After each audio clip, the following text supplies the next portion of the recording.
आ,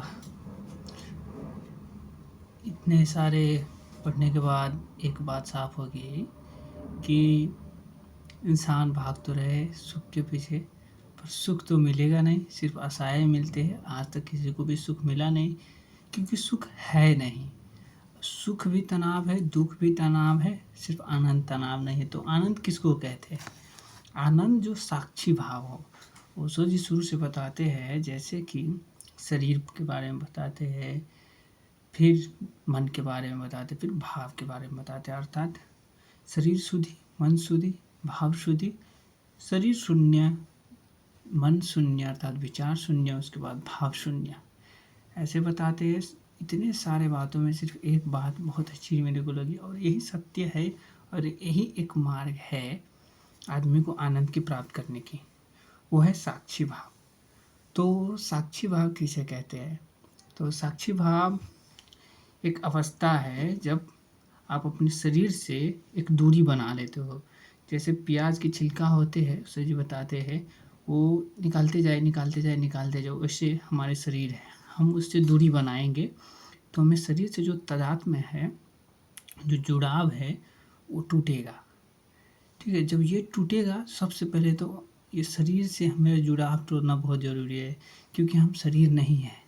और हम जब पैदा हुए तब से हमें लग रहा है कि हम शरीर है, तो ये बहुत बड़ी गड़बड़ हो गई है।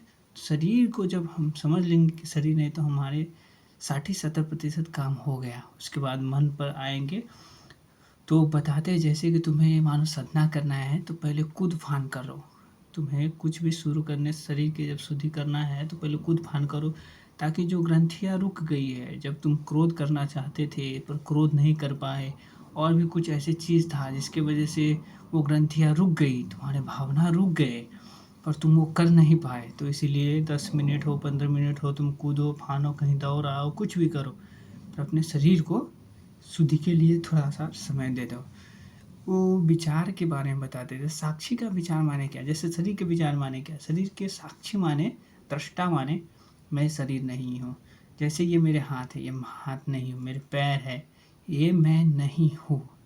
जैसे कि तुम अनुभव करो कि तुम खा रहे हो, तुम खाना खाते हो, तो कोई अंदर है जो देख रहा है, थर्ड पर्सन है जो देख रहा है कि तुम खा रहे हो।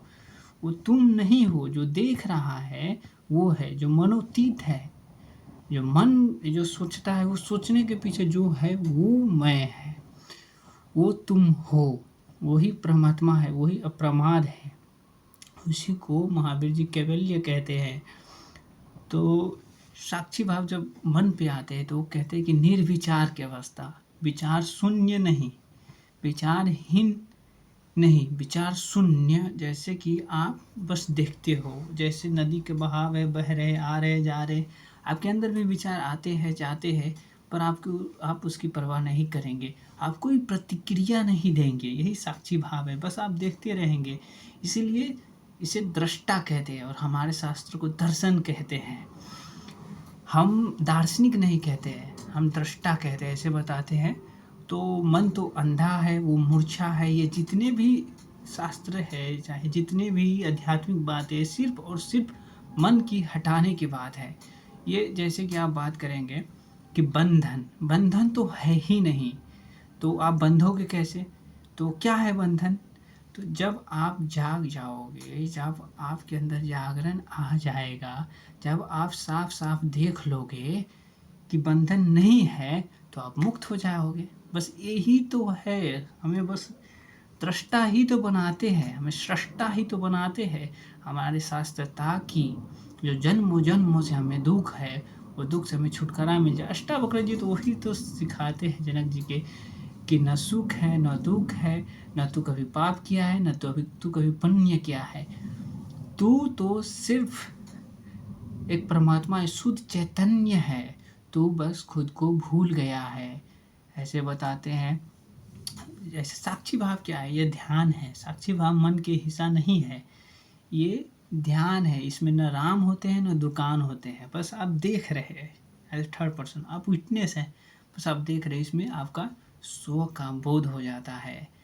तो न सुख है न दुख है, बस आप देखते रहते हैं। ऐसे साक्षी भाव ही एक, क्या कहते हैं उसको, दरिया के पार जाने के लिए साक्षी भाव एकदम सही चीज़ है भाई। साक्षी भाव ही पार लगा सकते हैं। बहुत चीज़ें देखे मैंने, पर साक्षी भाव जैसी चीज़ें ने, अष्टावक्र जी ने बार बार वही बोला है जनक जी को कि तू साक्षी है। और बहुत ही कमाल की चीज़ है भाई, इससे प्रयोग करना चाहिए। प्रयोग क्या करना चाहिए, इसे जीना चाहिए। यही तो जीने का सिद्धांत नहीं है, यही जीवन है।